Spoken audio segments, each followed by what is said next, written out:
last but not least, Dr. Ken Forde, who is our second president of SAGES, will be saying that laparoscopy cannot be universal.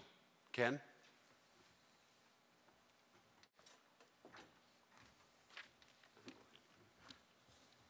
Thank you, Messrs. Moderators, and thank you, Dr. Sangstrom. My assignment was to justify the statement, laparoscopy cannot be universal. My dear Oxonian friend, Dr. Lee Swanstrom, although I of Cantabrian connection may not have scaled the Olympian heights of minimal access surgery that you have, nevertheless, I hope that we can agree at the outset that an orange is not an apple and an apple is not a banana. I took the title assigned very seriously and decided to be very precise. However, my worthy opponent has chosen to sell laparoscopy rather than debate the title, Laparoscopy Cannot Be Universal. Since this session is advertised as a title bout, let us first address the title, laparoscopy. I make no pretension of being an etymologist, but like the late William Safire, I do recognize the phenomenon of common usage, to which the term laparoscopy is sadly prey. But I mention it only to point out the bastardization of terminology it has created. This is one of the reasons, sadly, that Rosetta Stones will soon become necessary for future generations to decipher the multiplicity of inappropriate terms we currently use to designate our surgical activities. Now, surely you, my Oxonian friend, will concede that even a rudimentary knowledge of Greek allows one to understand that the word laparoscopy is derived from lapra, the flank, and scopio, to view. Laparoscopy, therefore, means looking into the flank, or, as understood by the old anatomists and surgeons, outside the peritoneal or coelomic cavity, for example, the retro or extraperitoneal region. It is therefore the source of some amusement when redundant terms such as retroperitoneal laparoscopic approach to the adrenal or laparoscopic total extraperitoneal repair of recurrent inguinal hernia are seen in print, even in our esteemed journal. It is utter folly when expressions such as laparoscopic thyroidectomy insinuate themselves into our literature. And there's the example from a recent issue of an endoscopic journal, fortunately not our own, bilateral laparoscopic retroperitoneal lumbar sympathectomy. Certainly bilateral laparoscopic sympathectomy would have sufficed and would have been accurate unless a new CPT code with increased reimbursement was being invoked. Of course, one can create the illusion of the universality of laparoscopy with absurd titles such as modified laparoscopic abdominal vesico-vaginal fistula repair. Yes, I've seen that.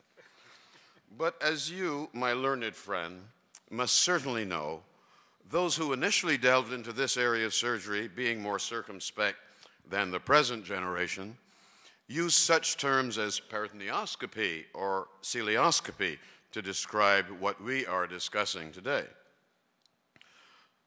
Perhaps we should blame our gynecologic surgical colleagues for starting this misnomer trend. Word has it that operating in the deep pelvis and not daring to head ORAD toward the diaphragm, they popularized the term laparoscopy.